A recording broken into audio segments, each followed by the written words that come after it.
Need a Gaussian random number generator without direct access to one? Matlab and Octave have their randn function for this purpose. But suppose you need a Gaussian generator in some other language or platform. What do? Well, here are three one-liner functions that use a uniform random number generator to produce Gaussian random numbers. The first function uses the Box-Muller method. It is a classical method that uses square root, log, and cosine. First, this simple single statement version written as an anonymous function as a one-liner, as we see here. This is a direct translation from the original paper. See the link in the description below. Let's time generating 10 million values. This works fine, but the original paper holds a hidden gem. It gives a method to generate twice as many points with a little more work.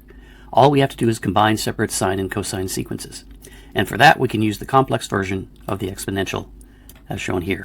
In randn, there are two lines that are not critical, but they're required if you want to pass in odd number of points, the first and the last line. Let's give it a try. As you can see, the new version is 20% faster than the one-liner we showed before.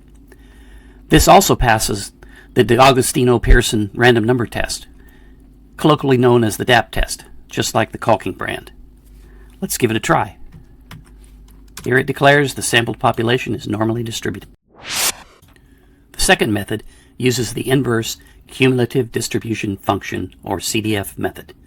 This is a general way to produce any distribution starting with uniform random numbers. For Gaussian numbers, this assumes the inverse error function is available. Here is an anonymous function that uses ERFINV in a one-liner. This also will pass the DAP test. Here we go. The sampled population is normally distributed. The third method uses an approximation to the inverse error function if one is not available. It is written here as three statements which joined together could also be a one-liner, as shown. It has an RMS error of about 3.5 times 10 to the minus 4, so it's useful when accuracy is not at a premium. However, its use as a randn substitute is not recommended since it fails the DAP test. To get a better inverse error function requires an implementation using tables and interpolation. These can be found in C source code on the web. See the description below. That's all for now.